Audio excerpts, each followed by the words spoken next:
Un mec ordinaire t'informe que si cette vidéo t'enjaille, tu peux laisser un pouce bleu pour soutenir la chaîne et t'abonner. Salut les possédés, c'est Interaction. Dans la vie de tous les jours, c'est pas rare que des gens cherchent à nous manipuler pour obtenir des faveurs. Les techniques que je vous présenterai sont aussi utilisées en communication pour inciter les gens à acheter des produits. Dans cette vidéo, nous allons au travers d'expériences réalisées par des sociologues parler de 4 vecteurs de manipulation, non pas pour que vous les utilisiez à votre tour, mais pour que vous puissiez vous en prémunir. D'abord, des techniques qui fonctionnent d'individu à individu, puis d'autres qui fonctionnent via l'effet de groupe. Connaître la stratégie de ses adversaires, c'est le premier pas vers la victoire. La règle de la réciprocité est si puissante qu'elle peut produire une réponse favorable à une requête qui aurait habituellement été repoussée. Pour cela, il suffit de présenter cette requête d'une manière particulière en offrant quelque chose, même insignifiant. Le principe de réciprocité a pour but de déclencher un sentiment de dette pour recevoir plus en retour. Une pression culturelle nous oblige à rendre l'appareil quand nous recevons un cadeau, même non désiré. Ce principe est utilisé dans de nombreux domaines comme la politique avec les cadeaux de bienvenue ou le marketing avec l'offre d'échantillons aux clients. L'expérience de Milgram montre à quel point l'homme est sensible à l'autorité et a tendance à obéir. Elle a été créée pour expliquer l'horreur des camps de concentration de la Seconde Guerre mondiale. Dans l'expérience, le sujet était chargé d'enseigner des paires de mots à l'élève.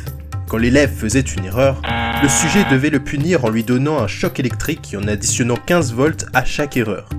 L'élève ne recevait jamais les chocs. Une séquence audio préenregistrée était déclenchée quand un choc était envoyé. L'expérimentateur était assis dans la même pièce. Si le sujet lui adressait la parole, il répondait avec des phrases prédéfinies. Veuillez continuer. Veuillez poursuivre. L'expérience nécessite que vous poursuiviez. Si le sujet demandait qui était responsable au cas où quelque chose arrivait à l'élève, l'expérimentateur répondait « Je suis responsable ».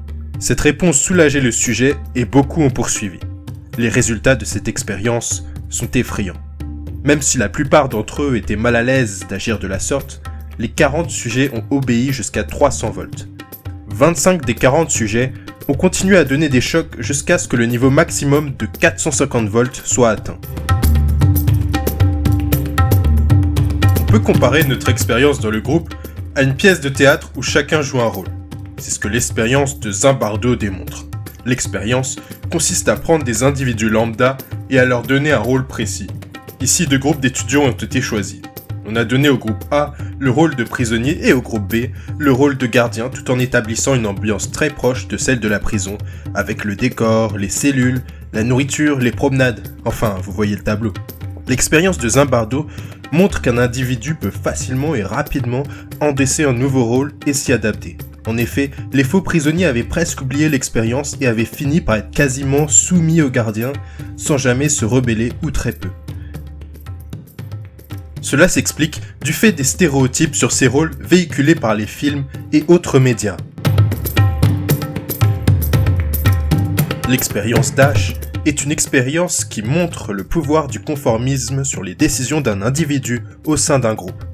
L'expérience consiste à faire prendre une décision à chaque membre d'un groupe.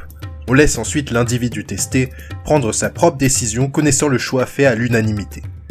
On observe à la suite de cette expérience que la majorité des individus se conforment au groupe. Pourquoi le font-ils ? Soit par désir d'appartenance à celui-ci, l'individu sait qu'il a tort mais donne quand même une mauvaise réponse, soit parce que le groupe fait douter l'individu de lui-même, ce qui lui donne une sensation de peur et de ridicule.